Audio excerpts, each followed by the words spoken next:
Now, I would love to welcome our faculty panel to come on up, and specifically Alix Schroder, who is the Associate Director here in the Academic Affairs Office, and also our leader and champion when it comes to designing and developing new curriculum and keeping everybody on point, will be moderating the panel. Hi everyone, welcome. Just get this under here. It's so great to see so many of you here today and interested in all of our amazing programs. I am thrilled to be able to introduce some of the key faculty that work across these programs, and we'll be able to hear from them on a variety of questions, and we hopefully will have a little bit of time for Q&A at the end. So first, I'm just going to start by introducing the panel here. So next to me, we have Lisa Sachs. She's the director of the Columbia Center on Sustainable Investment. She's a globally recognized expert in the ways that laws, policies, and business practices shape global investment flows and affect sustainable development. Professor Sachs works with governments around the world, regional and international development organizations, financial institutions, companies, civil society organizations, and academic centers to understand the interrelations of investment flows and sustainable development.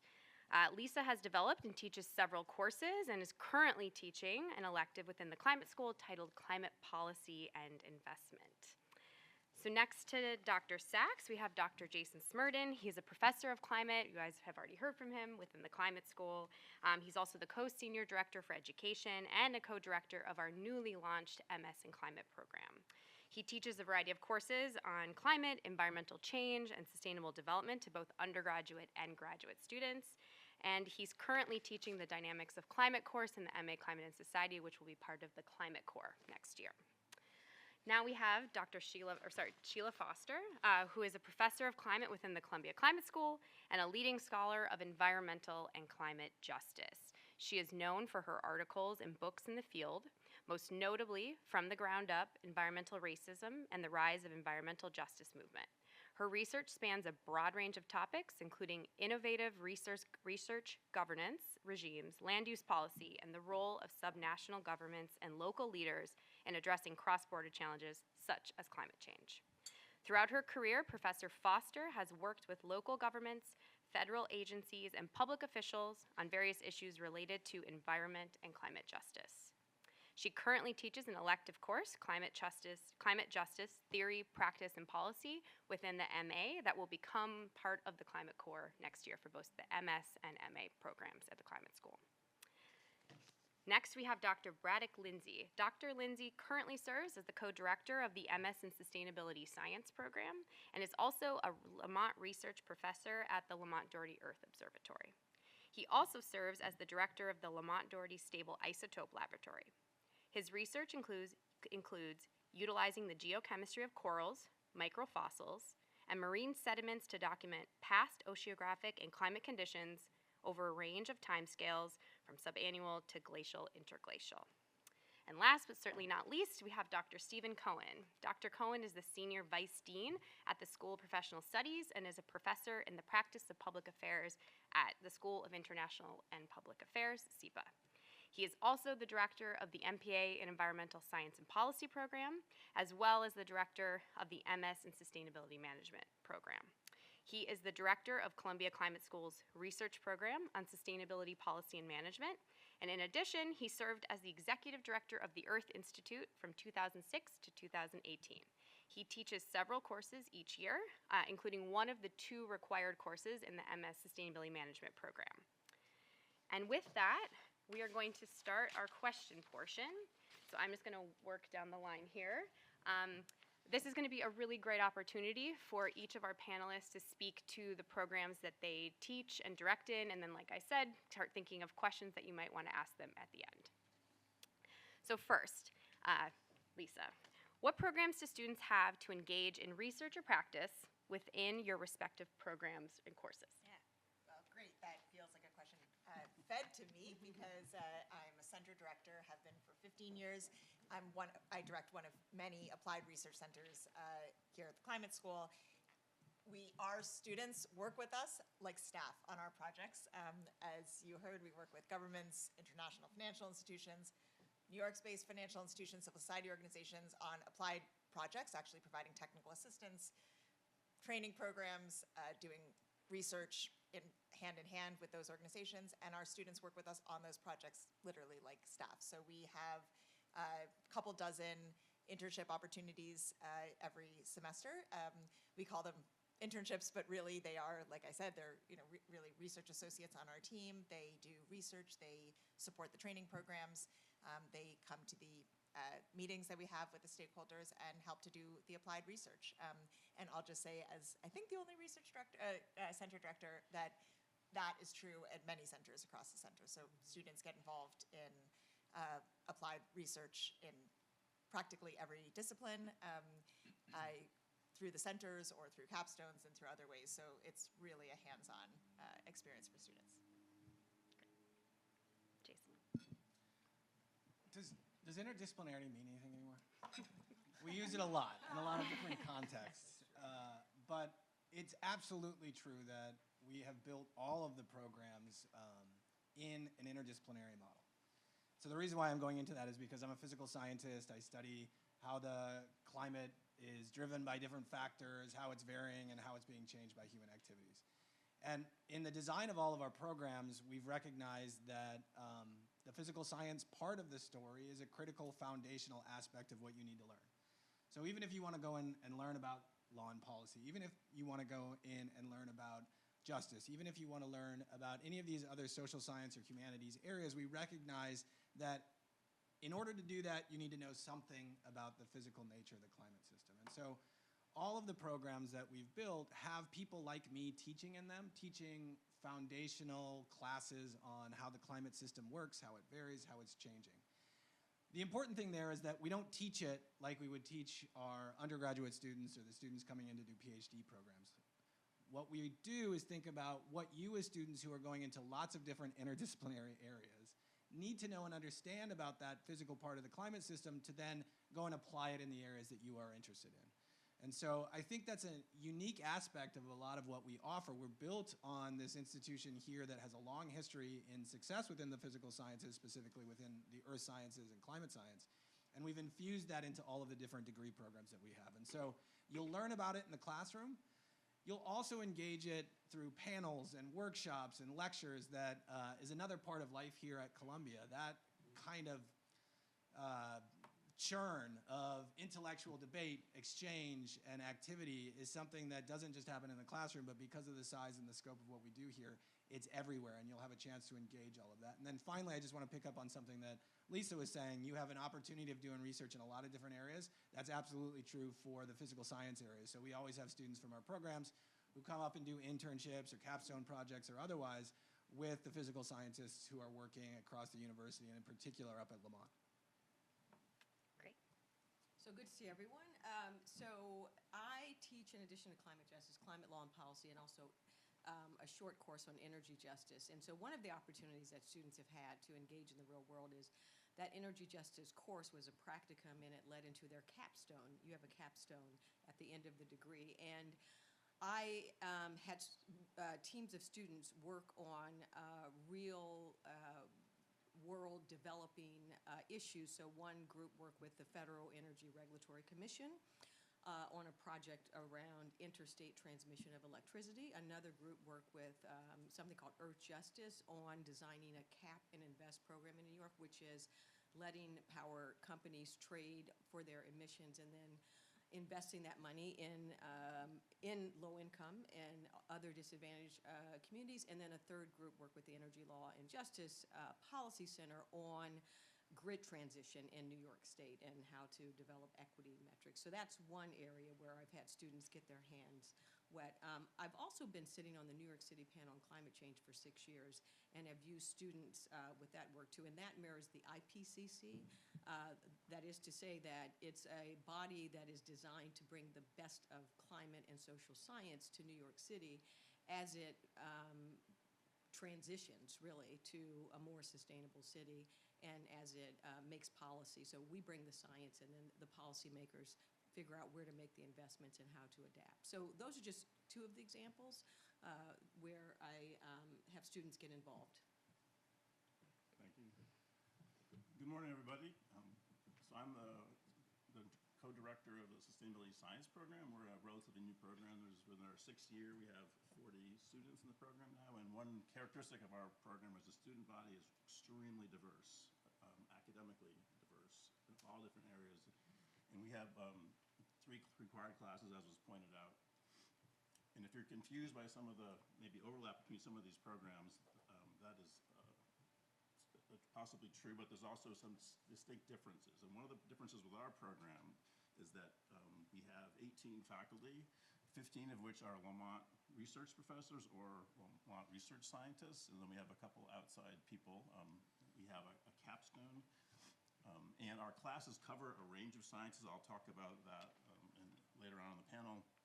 But one of the things that we have a range of classes that are science-based in all sorts of climate issues and also other non-climate issues you might not think about, like ocean acidification and micro and nanoplastic pollution, soil health, air pollution.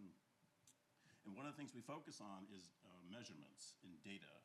And we're not necessarily making measurements in the lab, but we spend a lot of time talking about what data is, how measurements are made, and some of the errors on the measurements. And we talk about, in a lot of the classes, what I call the scientific gray zone, because there's a lot of stuff we don't understand right now. And one of our challenges is to try to understand some of the gaps in our knowledge, because we can't come up with solutions to many of these problems unless we understand some of these gaps. And we need to understand the assumptions we're making. So we spend a lot of time talking about that. We have ability for students to get involved in internships at Lamont and other places. You can actually work full-time and go to into our program. You can work part-time. You can do an internship in the city and take our classes. We have some students up at Lamont. There's a bus that goes back and forth every hour. It's very easy to get up there. And as Steve will talk about, we have a capstone workshop in our program. It's much larger in SUMA, but it's between the 2 programs, it's a joint. And I think it's a really wonderful event because the students work with a non-for-profit client as a team. They have to do a midterm capstone briefing in front of a large audience, and then they have to do a final briefing report, and oftentimes the clients are there, and then they make recommendations. And these are real-world clients, real-world problems, and every semester these topics change. And I'll stop there. Let Steve. Yeah, great. Dr. Cohen.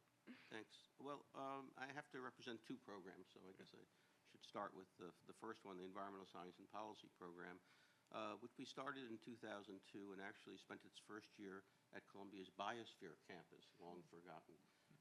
And the program was really built on my own experience in the Environmental Protection Agency, where most of the people that made environmental policy were lawyers who had not taken a science course since high school, and in fact were pretty ignorant of some of the issues that they should have known a lot more about.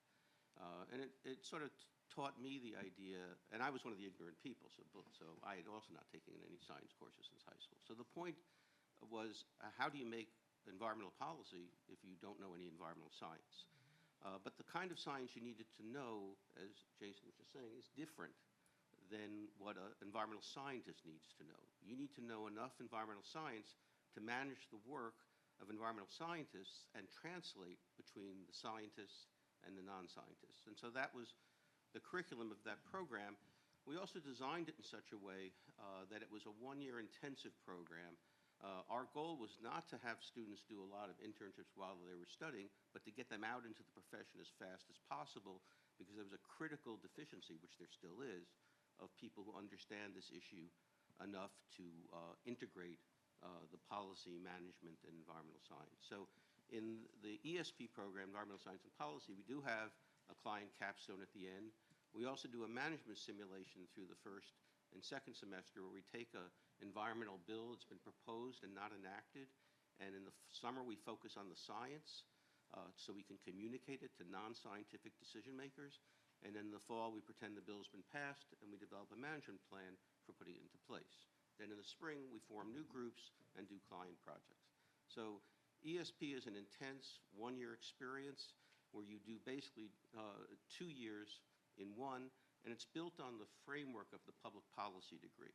So in the United States, every year 30,000 people are getting MPAs or MPPs, and so you become part of that larger group. And we thought in establishing this program, it was good to put it on the foundation of an existing discipline. So we did that. Then about 7 or 8 years later, it occurred to me that we needed to develop a program for working professionals in this region. I'm a New Yorker. There are very few New Yorkers at Columbia, and because it's a global university, and I really wanted to do something that would allow people to work full-time and come up here at night and take a different kind of degree, because the sustainability management degree is designed so that there's only 2 requirements, and working professionals can shape the degree to their own needs. If they're interested in climate, you can do that, but if they're interested in biodiversity or food or toxics, you can focus on that, or if they're interested in finance, you can focus on that. In other words, it's a degree that, because of its 80 courses and its very flexible curriculum, students can design for their own professional needs. And so half of the students are, in fact, working professionals. One of the things that we discovered is the curriculum was so attractive, we started to attract a lot of people from outside the U.S., and if you come to American graduate schools or American colleges from outside the U.S., you have to be a full-time student. So half of our students are from outside the U.S. and are full-time. We have a few U.S. students that are full-time, but even the ones that start full-time very often end up going to work and then going part-time, because they become part of a network of practitioners. So we don't require an internship, but we do have a capstone at the end, which is client-based. But the amount of engagement of the students in the sustainability management program is fabulous. And what I'd say is characteristic of all these education programs is that they're mission-driven.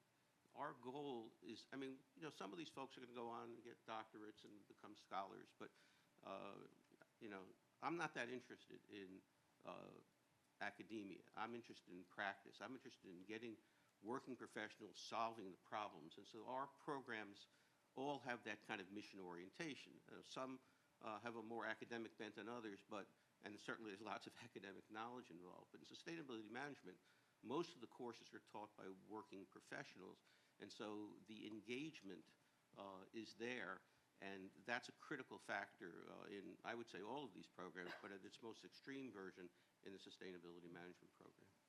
Great, thank you all so much. So our next question touches a little bit on some of the topics that were just discussed by the faculty, but perhaps we can talk about what is one characteristic that of our climate and sustainability programs that really makes them unique. And it would be great if you could speak to the particular program or programs that you teach or direct. Go ahead, Lisa. One. Okay. This is tough. Yeah, I will maybe say one that I don't even think is the most important, but might be one that others might not emphasize, which I think is the location in the city of New York.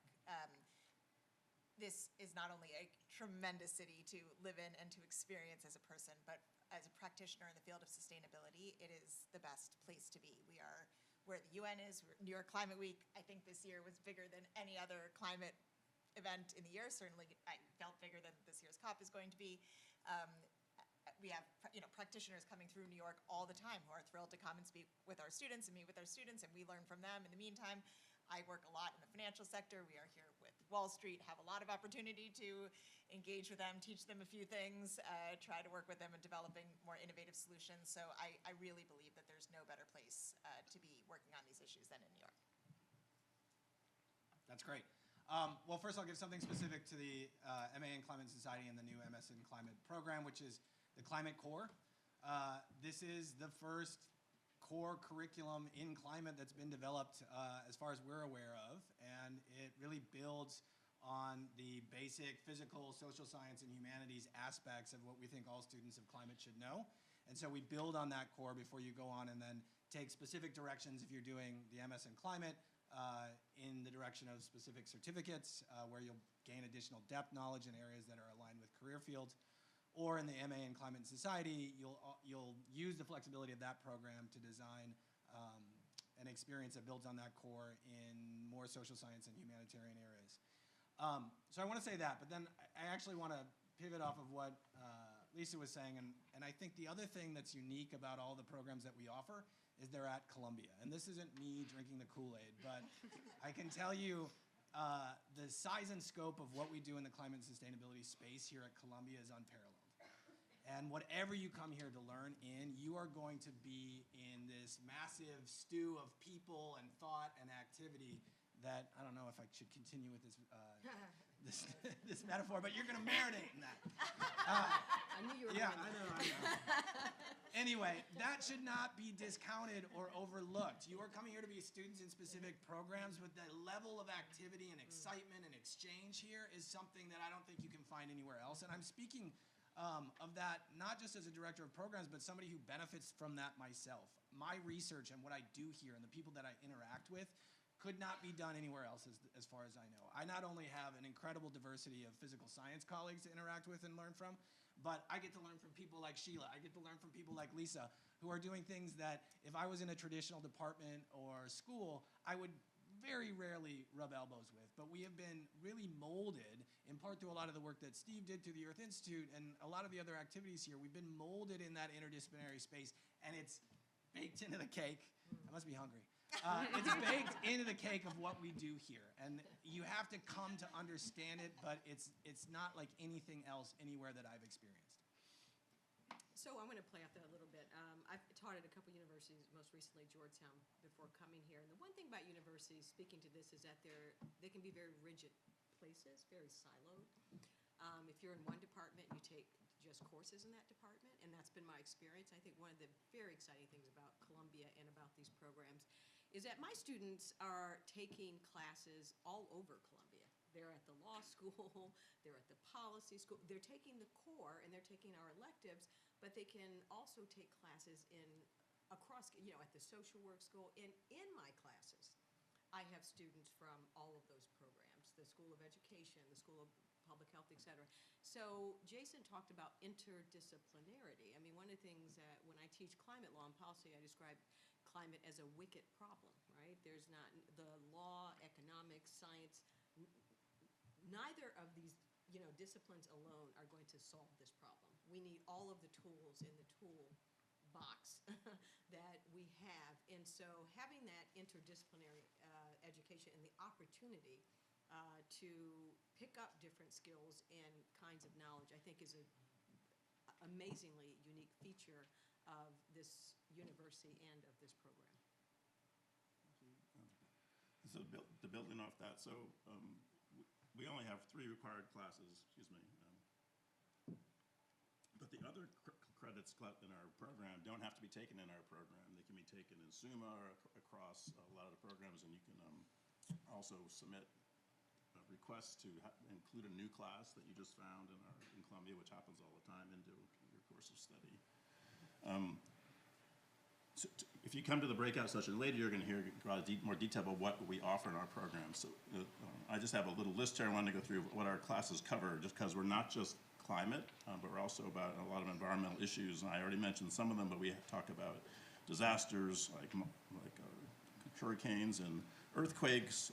I said ocean acidification, carbon capture, and how to utilize and store carbon, sea level rise, microplastic pollution, soil chemistry, heavy metals in the built environment, remediation under RCRA and CERCLA, which are environmental regulations, remote sensing, GIS, air pollution, estuary hypoxia, renewable energy, forest ecology, agroecology, and we have a bunch of classes, a very popular one on managing diverse stakeholder interests on these complicated problems.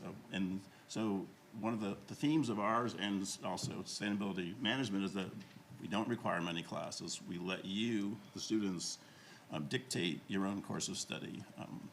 And that's individual to each one of you, I've found. And some of our students have actually, although we didn't plan on this, have gone on to PhD programs. That's not a majority, but it seems to be a trend, and we have a lot of a mixture of students from both right out of college and mid-level career people that are. Thank you. So I think what's most unique about the programs I'm involved in is the student community and how empowered they are and how many things they do. I remember when we started the Sustainability Management Program in 2010, maybe a month into the program, a group of students came into my office when I was still at the Earth Institute, and they said, we're the Sustainability Management Student Association, give us some money. And we did. And they ran programs and activities and networking events, and that's been going on since 2010. In the spring, every year they put on a symposium, which is a day-long conference that they organize and they get people to come to. We have I think next week, Women in Sustainability have an all-day session that they've organized. There are more student groups in the Sustainability Management, Environmental Science and Policy program than any place else at the university. And I think that is part of the mission orientation, that they're all like-minded. They come together from all over the world in different parts of their career paths. We have people who start in their early 20s. We have people in their 40s and 50s, and they all learn from each other. We're very heterogeneous. We're not trying, we want people to learn from each other. And the student culture is really amazing. What brings it to mind is I have a monthly meeting with the Student Association, and yesterday I had the meeting with them, and they go through all the different things. And one of my favorite activities that they do is something called course speed dating. So in early September, they meet without the faculty to gossip about the faculty and which courses they should take. And it's terrific. And I did see a picture they showed us of all the students gossiping and talking to each other. But the point is that the best thing about these programs are the students, their community. And what's really wonderful is they stay networked together as alums. So if you have a sustainability job in this region, you're going to inevitably run into a graduate of these programs. You probably already have. It may be one of the reasons you're here today. Because our alums are out there, they really feel strongly about what we've done here. The cross and interdisciplinary nature of this education is what the Earth Institute and the Climate School have all been about. As you heard, you can't solve these problems with one discipline.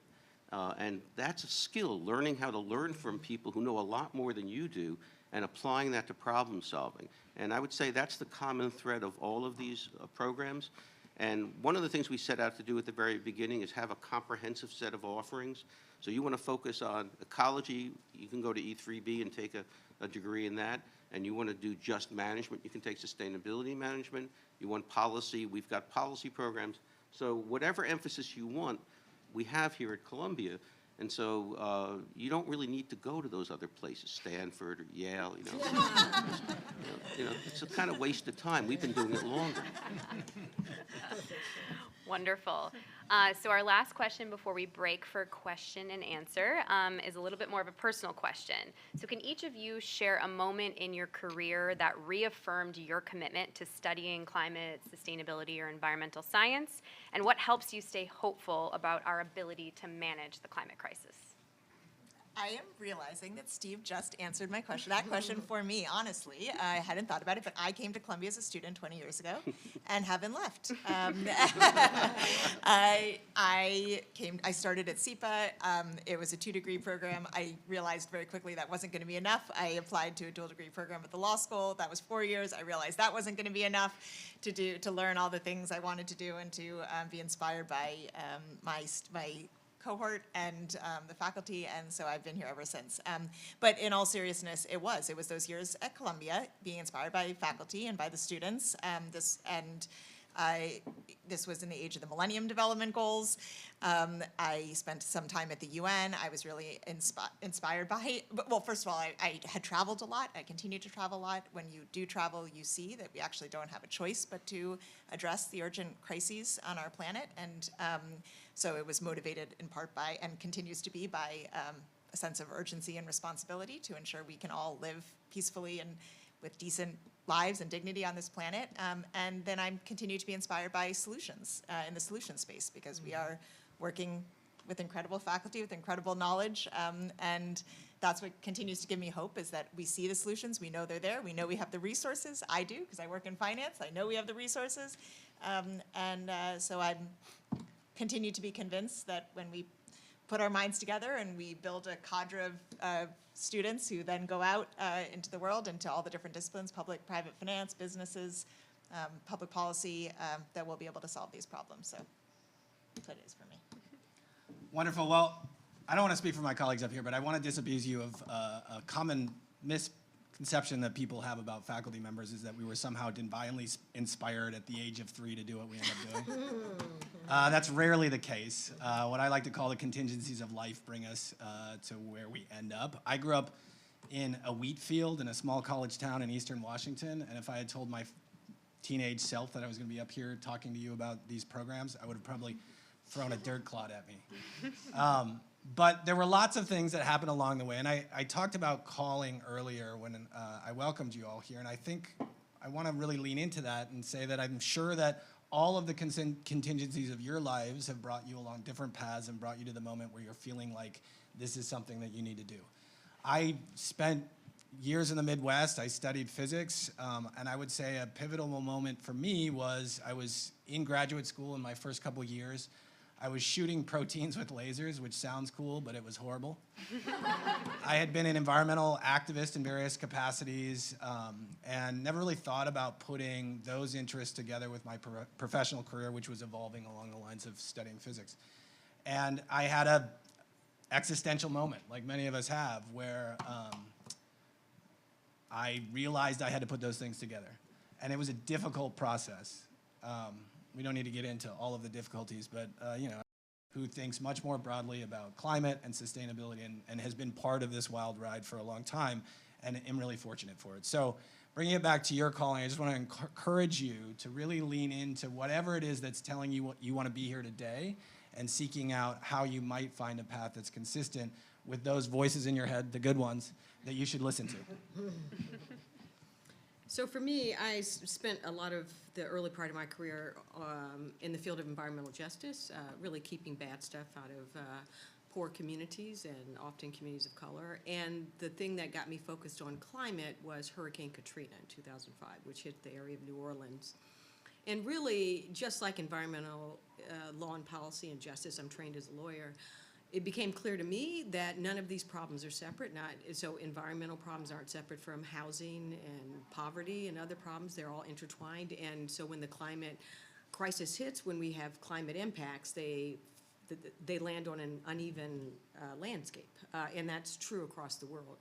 And so I realized that my focus needed to broaden, that if you're focused on the least resourced among us and how to make sure that we solve the larger problem, but we do so in a way that everyone is better off and that no one population or part of society suffers the most, then climate is inevitable. And so when the Columbia Climate School, when I learned about the Columbia Climate School and got connected to it, I have to say it's been a defining moment in my career. The thing that gives me hope is, well, really are the students, frankly. It's why I get up every day. I'm excited about teaching students, and the students are here to help solve the problem for the next generation. And I think that is the thing that gives me the most hope, is that our students just refuse to say no, say that it can't be solved. And so it's really inspiring to have you guys here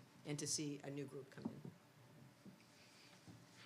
So I was a geologist in college. I didn't declare my major until I was a junior, so it took me a while. And then I got interested in paleontology, of all things, and how fossils could be used to look at environmental changes, and that led to an interest in paleoclimate, which led to my interest in corals, which is the thing I'm most passionate about, using large corals to reconstruct climate at annual resolution over the last couple hundred years, and I can talk your ear off that anytime you want.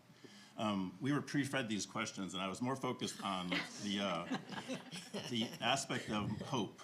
Why am I hopeful? And I prepared a little statement because, in fact, I'm not that hopeful. The problems we face are real, complex, and both regional and global in scale. An aggregate of local solutions is required. I'm worried that human society is not ready to modify our behavior to solve these issues, even if we knew how, and I do not think we know how yet. But I'm optimistic because your generation and your people that are here assembled today get it. And I find it fulfilling teaching to such motivated students. And programs like these represented here today give me hope that we can figure this out. Thank you. Well, there's no single event, but sort of an evolution. So I have been in this for almost half a century. So when I walked into a class in environmental policy and politics in graduate school in the fall of 1975 and started to think this is really something I want to focus on, and started to work on public participation in water programs. And then the field was so small that one of my faculty was on Jimmy Carter's transition team, was assigned to EPA in the water program. It's 1977. The Water Act is 5 years old, EPA is 7 years old, and I go down to Washington and I'm writing the rules on public participation in the water program at EPA. Went back there after graduate school to work on the Superfund program, and that was actually what taught me that we needed to learn more science, because we didn't actually know that nobody could actually clean a toxic waste site. But we told Congress we would do that. Well, they gave us the money, but we never did it. The point is that this was a fringe issue that I remember telling my father, who was a corporation president, that I was going to focus on environmental policy. And he said, "That's cute. What are you going to do for a living?" And then, you know, I got to Columbia in 1981, largely because Ronald Reagan became president and everything I was working on got stopped. And so one of the courses I was supposed to teach was a course in environmental policy. And the dean of SIPA puts his arm around me and says, "Steve, nobody comes to New York to study the environment. We'd like you to teach another management course." So I had to do that until 1987, when I became SIPA's curriculum dean, and I started the first environmental concentration, and actually went up to Lamont and got a bunch of very eminent scientists to develop a new course called Environmental Science for Policymakers, because I was convinced that we couldn't have an environmental concentration in SIPA without a science course. And they taught that for a long time, and it became a foundational course later on for other courses that got developed. But what I wanted to say is that this is now a central issue. It is the central issue. And what I know about public policy is that it takes a long time to get things on the political agenda. You talk about you know, environmental justice, you talk about gay rights, you talk about all sorts of, you know, gender equality, all sorts of things that have taken a long time to get on the agenda. This thing has taken a half a century, and it's now at the center. And I realized it was at the center when Barack Obama was president, and he was going around the world. And normally, presidents talk about trade and security, and he was talking about trade, security, and climate change. And I said, that's really something. And you look at what's going on in the world right now, and what makes me optimistic, actually, is that, and this is why I'm not you know, physical and natural scientists actually solve problems. They test hypotheses, they actually build knowledge. In my field, we make problems less bad. We actually never solve problems. We move away from the problem, okay? So the air and water in America is cleaner today than it was when we passed the Air and Water Act, but it sure isn't pristine. But at least in LA, you can see the mountains from downtown, and in 1970, you couldn't. And so we're in the process of making this problem less bad. And the culture in organizations, you go to any American corporation or any world corporation these days, there's a lot of young people asking questions about what's the environmental impact of what we're doing? What's the community impact?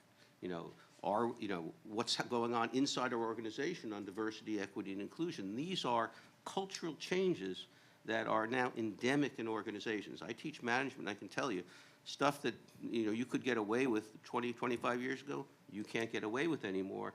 And so this cultural change is what gives me optimism, because it sure is a lot different than what I experienced when I started off as a professional. Great, wonderful. Thank you all so much. Okay, we are going to move on to Q&A. And I think if you want to, I will say, when you ask a question, it would be fantastic if you could direct it to a particular faculty member up here. So we can go ahead and raise your hands, and we have microphones that are coming around.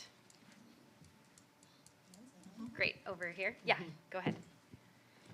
This is a question to Stephen. Did your father live until he was no longer convinced that it was just cute? Yeah, he lived until 2018, and I actually had to evacuate him from his home during Hurricane Sandy. When I explained to him this was an extreme weather event, he was a little bit more receptive since the ground floor of his house was soaked. But I still think he would have wished I'd become a lawyer and a corporate executive. That's what he thought. That's what he thought real work was. He wasn't so sure about this academic stuff.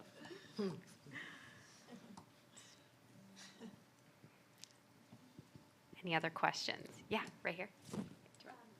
Hold on, let's just do the microphone just so the cameras can pick it So I up. don't mean to direct all the attention to Dr. Cohen, but this is also another question for you. So I know that the Columbia Climate Focus is treating Columbia's campus as a living lab, but because sustainability management programs aren't necessarily a physical science, are you still able, as a student, to use the sustainability management concepts and treat the campus as a living lab, possibly involving athletics or undergraduate programs as well? And how would that be done?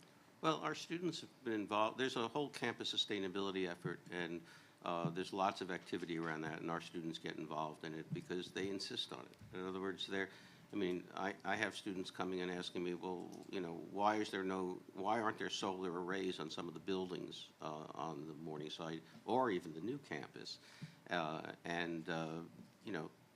There are lots of things this university has not done and needs to start doing. At Lamont, though, at least they actually have a purchase agreement for solar power, so they're at least walking the walk a little bit. But there's opportunities for being engaged in the campus itself. Again, because of the culture change, students are not willing to accept the old answers, and it's I feel bad for the guys in facilities because they don't know what's hitting them, but it's happening. Can I add to that if you don't mind? So yeah, we do have a sustainability office, and it's been elevated to the presidential level cabinet position. So Dan Zarilli is now in that position and working with Jessica Prada, who formerly headed up the Office of Sustainability at the campus. We have a Plan 2030 to reduce our emissions targets based on science-based targets and with the goal of a net zero by 2050, and that's been something that the university has been working on for a long time. They also deal with waste and purchasing and so on. And I would simply say that effort has grown and it exists here at Columbia and is a great resource for students across all of our programs. So as Steve was mentioning, we have students who do internships with that office, do capstones with that office. At the undergraduate level, students are doing senior theses with that office. So we recognize that the university has to do a lot more. They have to do it more urgently, but there is a lot more there to engage, and our students are doing more and more of it, and we're working with that office very directly to think about how we can connect our educational programs with those efforts at the university more profoundly. Great. Good question over here. Another one directed towards you, Dr. Cohen. Considering this sustainability management program is for working professionals, how intensive and time-consuming is the capstone part of it? It's intense and there's a lot of work involved, but it's sort of like some of the students are working full-time, some are part-time, and the great thing about sort of modern communications between Zoom and cell phones and everything else is groups can meet without being physically in the building. And my suggestion to get a sense of it is go on the website and read the reports and look at the briefings that are videotaped, because it's a stunning set of projects. But people work really hard. And if you're working full time and then you're coming up here at night to go to school, and then you're trying to be involved in our co-curricular activities for career networking, something doesn't happen. Unfortunately, sometimes it's family life that suffers during that period of time. But students manage to do it, and what I'd say is they work extraordinarily hard. I will say, as someone who went through the SUMA program and did a capstone, it is very intensive, but you're working on a team, and so it's ultimately a team effort, and it's very rewarding. Yes. I guess it's a question perhaps for Professor Foster or Smerdon, or Professor Cohen as well. But I'm somebody who believes a lot in collaboration as well as leveraging alumni networks, and you both have spoken about that a lot. Could you give examples of how the alumni from either professional studies or other parts of the school have been used within these programs, or how you engage students within the university? So our alumni are critical for a lot of different reasons, for networking and also for demonstrating what you do with these degrees.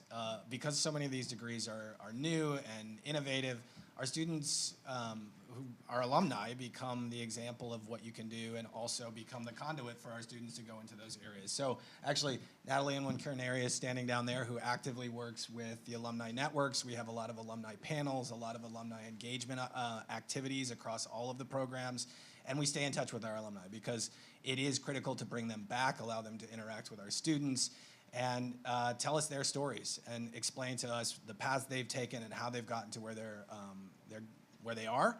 And also inform us critically of what else we should be doing. What else should we be offering? How can we change what we're doing now to really match the kinds of needs that they're seeing in the market and the places that they're working? So to answer your question very generally, we have over how many? 5,000. 5,000 alumni. Over all of these programs, we really work to engage them as much as possible, and we want them all to come back and engage the students that we have in any given year. And so there's lots of opportunities to connecting with them. And you should track down Natalie and other folks who work directly in that space who can tell you more about what's been done. And Caitlin as A well. lot of our alums, Yep. a lot of our alums actually work for us. That's One of them's over here.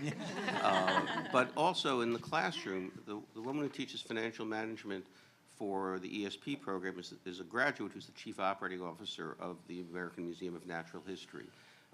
In sustainability management, I must have 24 alums who've come back to teach. And so the engagement is organic. It's everywhere.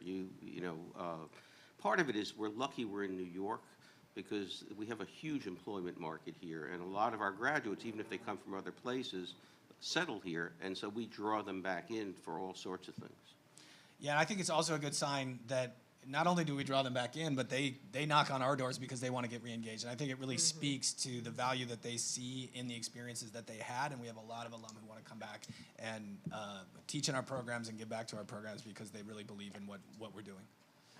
Absolutely. Okay, next question here. Yeah, thanks for your time. This is super interesting. And there's been discussion around interdisciplinary practices, missions, callings, solutions. I'm interested how you all together work to create incentives for corporations, governments, and local societies. And if you could talk a bit more about the interdisciplinary connectivity, that'd be really helpful. Because there is a big problem that we're all trying to solve for. And you're all very bright, it seems. So yeah, if you could just talk a bit more about the interdisciplinary practices that you all together work on in creating incentives to solve the problems that we're facing, that'd be really helpful. I can give two recent examples that are very much top of mind. First of all, in terms of the incentives, as you said, being at the university really allows us to engage in meaningful ways with companies and governments that are trying to learn, trying to do the right thing. So at CCSI, we are totally engaged with all those stakeholders. And I think we have a credibility and an ability to bring them together in a very trusting, constructive way. And so we see a lot of progress that way. And we also are able to convene a lot of different types of stakeholders who are not usually in the same room to come up with concrete examples. So you asked for two projects that we're releasing this week and next week that are perfect examples. One is that we've worked with a large asset management firm in New York that is working on developing a methodology to assess the alignment of their asset allocation according to climate finance needs and gaps. And this speaks to both parts of your questions. We work with climate scientists.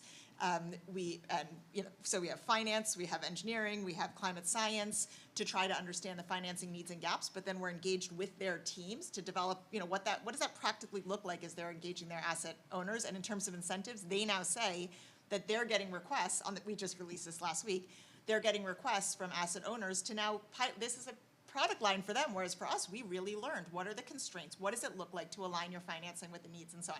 That's one example. Another one is that we're working with UNIDO, which is the UN International Development Organization that works on industrial development in a lot of developing countries.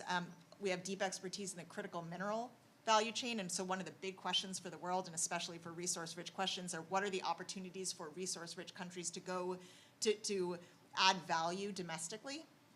which is not easy. We talk about it a lot, but it's not easy. So we have a project with them looking at what the opportunities are in developing countries to go downstream, as it's called, to actually develop, to process the materials locally. And we're working with engineers from Columbia who are, and so the project is like, what are the technologies that could use emerging markets? So we need the engineering school to help us identify what are the technologies, what does it take from a technological perspective to have that?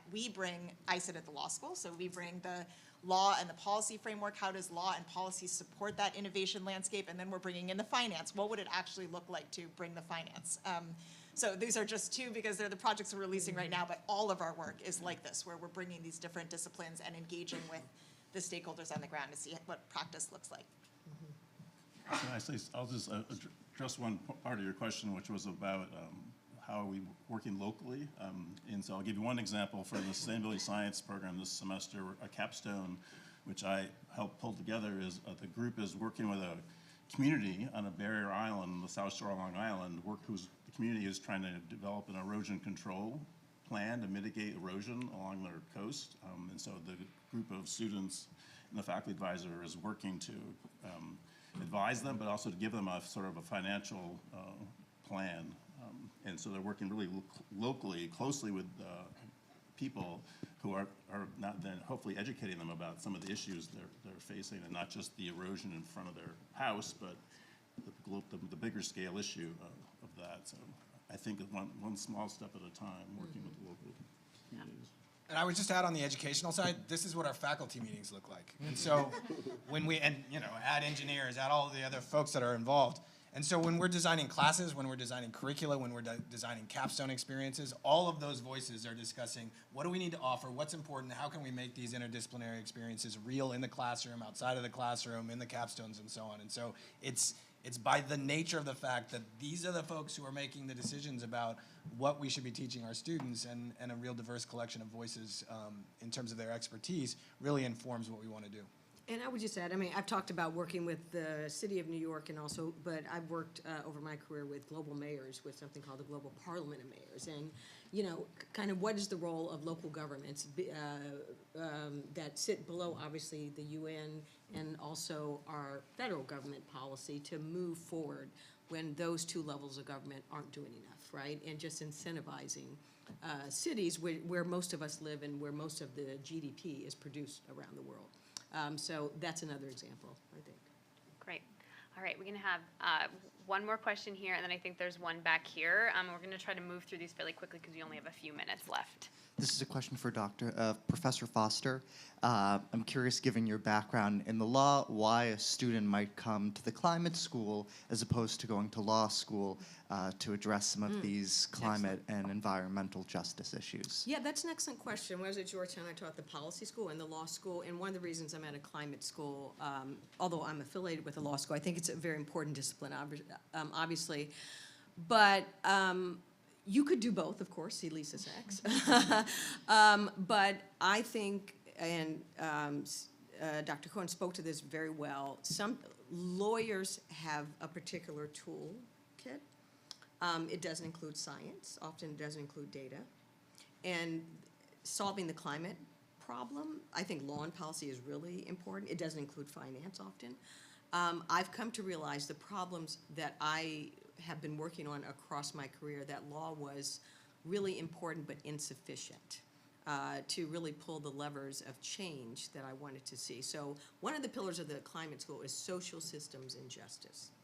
And the social systems is really important because if we don't understand the way government works or the market works, et cetera, then it's really hard to figure out how to change those systems. And the climate school really does give you a broad education in that. If you want to go to law school after that, I mean, law school is a real commitment of 3 years, whereas this degree, you can get enough law, again, through cross-registration. Then there are some students that then go on to law school. But I think that you need a broader set of tools for this particular wicked problem. Great. And then our last question over here. Hi, this is for Professor Foster as well, and also maybe Professor Cohen. I work in affordable housing, and I'm from the New York area.